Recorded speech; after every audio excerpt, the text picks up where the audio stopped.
हम लोग दिल्ली थे, लोकसभा चल रही थी और पूरे देश से इस पर दुख व्यक्त किया, लेकिन बार बार ऐसे हादसे होना कहीं न कहीं किसी न किसी की लापरवाही उजागर करती है। भारत सरकार के नियम है कि गैस से भरे टैंकर, तेल से भरे टैंकर, अति ज्वलनशील, अति संवेदनशील जितने भी प्रकार का जो ये आपका तेल, गैस और दूसरे आइटम है, इनको रात 10 बजे से लगा के सुबह 7 बजे तक आप सड़कों पे नहीं चलाओगे।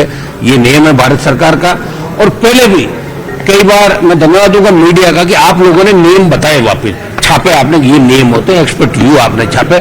लेकिन सरकार इसके अंदर जो असली दोषी है, NHAI के साथ साथ वो पुलिस जिसने कट खोला, वो परिवहन विभाग जिनकी जिम्मेदारी थी, और वो लोग जिस तरह भागता हुआ एक व्यक्ति दिखता है कि मेरे से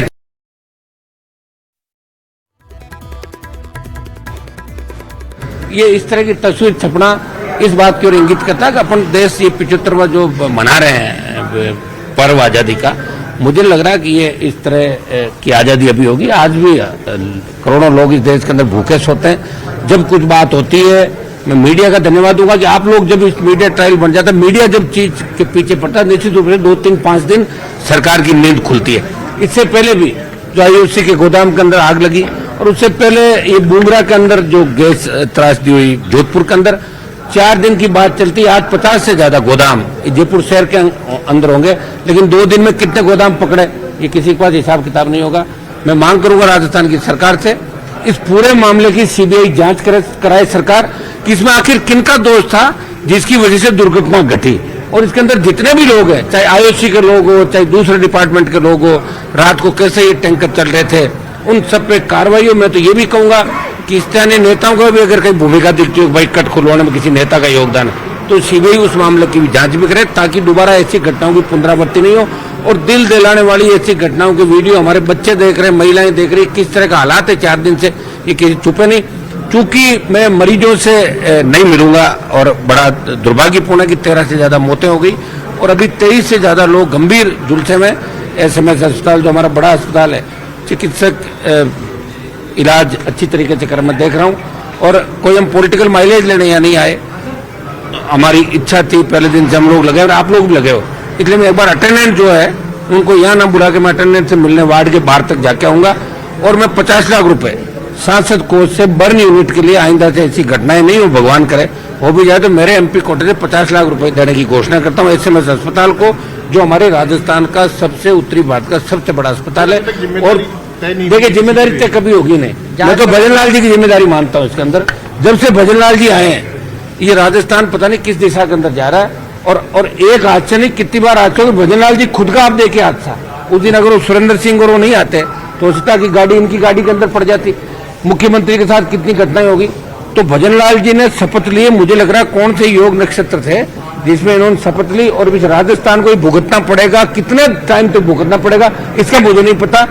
जो इस राजस्थान के अंदर घटनाएं हो रही है एक से बढ़ के एक, कहीं न कहीं मुखिया की जिम्मेदारी सबसे बड़ी है। और भजन लाल जी दौरे कर रहे हैं, वहां जाके बात कर रहे हैं, लेकिन क्या पैकेज दे दिया आपने। हमने मांग करी कि 1 करोड़ रुपए, अब उसका तो घर परिवार चला गया। जिन व्यक्तियों का छपा, भाई परिवार में एक ही कमाने वाला था, 3 थे, और क्या सरकारों को फर्क पड़ता बताइए मुझे। सरकार जितना पैसा टैक्स का लेती है, अगर 2, 5, 10, 20 करोड़ रुपए किसी को दे दे इस हादसे में, तो सरकार के कोई फर्क नहीं पड़ता। हम लोग तैयार हैं, हमारा MP कोटा, MLA कोटा आप लीजिए, आगे होकर हमसे बात कीजिए। कोविड के टाइम भी हम लोगों ने सबसे पहले शुरुआत करी, और कोविड के टाइम भी सबसे पहला जगह 50 लाख रुपया देकर खर्च किया तो नागौर के अंदर मैंने ही शुरुआत की, वेंटिलेटर मंगाए, तो वो आज काम नहीं आ रहे, ठीक बात है। लेकिन मैं इसमें भजन लाल जी की जिम्मेदारी मानता हूँ। भजन लाल जी को खुद की जिम्मेदारी लेते हुए इनके विभाग, परिवहन विभाग, डिप्टी CM जो आपके इसी इलाके का था, जिसके बाद 3-4 महकमे इस मामले के, तो किसी न किसी व्यक्ति को अपनी जिम्मेदारी लेनी चाहिए।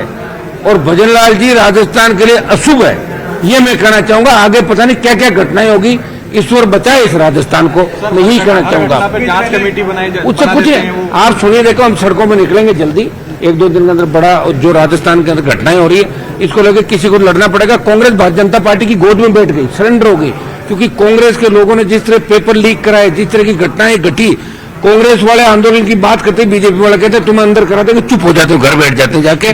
तो इसलिए भाई RLP को लड़ना पड़ेगा इस राजस्थान को बचाने के लिए। इस व्यवस्था को ठीक करने के लिए, और जल्दी हम आपको राजस्थान की सड़कों पर इस राजधानी को घेरते हुए नजर आएंगे। बड़े आंदोलन, पेपर लीक से लेके एसआई भर्ती से लेके तमाम जो मुद्दा है, इनको आने वाले समय के अंदर आप हमें लड़ता हुआ देखो। वसुंधरा राजे कुछ मिनटों पहले यहाँ पर आके गई थी, वो भी मिलके गई है।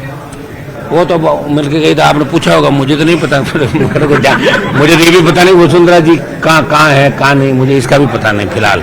क्योंकि जो स्थिति उनकी 5 साल के अंदर हुई है, जिस तरह लाइन में खड़ा रहना, मिलने के लिए टाइम मांगना, बहुत बड़ी दुर्दशा के दौर से वो गुजर रही है, ये मैं कह सकता हूँ। प्रधानमंत्री जी से मिल के आई है। कोई मिलने वाला तो घने लोग मिलते हैं, वो तो मिलने के लिए हर कोई मिलता है। हाँ, नरेश मीणा के परिजन आपके घर पर आकर आए। मेरे घर पे कल वो लोग आए, तो मैं प्रयास करूंगा जिस तरह गांव के अंदर घुस के पुलिस ने जिस तरह बेरहमी से लोगों को मारा पीटा, और खुद गाड़ियां पुलिस ने जलाई, और उस एसडीएम का करैक्टर भी आपको सबको पता है, जो उसके खिलाफ जिस तरह फर्जी डिग्री और सारी लेके आया था, मेरे वहां रहा हुआ वो लड़का, वो ठीक नहीं, फर्जी मतदान करा रहा था।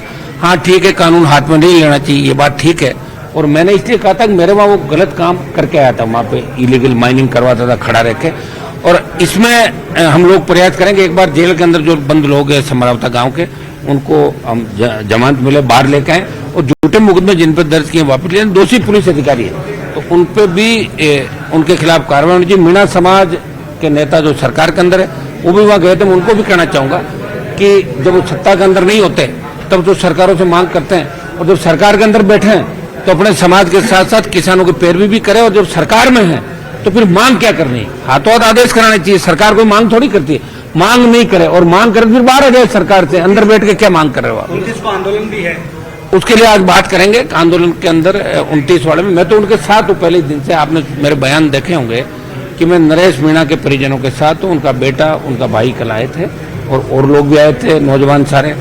तारीख 29 थोड़ी क्या दिसंबर के लास्ट की तारीख है, तो इसमें एक बार प्रोग्राम देख के हम तय करेंगे उसके अंदर। लेकिन मैं उस परिवार के साथ हूँ, उस समाज के साथ हूँ, और इस व्यवस्था के मैं खिलाफ हूँ। पुलिस कर्मियों की कार्रवाई खिलाफ मैं समय समय पर बात करता रहूँगा। ठीक है, थैंक यू, ठीक है।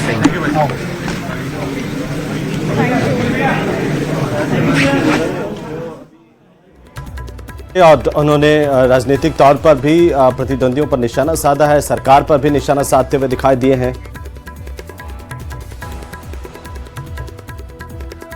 नागौर सांसद आरएलपी के सुप्रीमो हनुमान बेनीवाल ने एसएमएस की बर्न यूनिट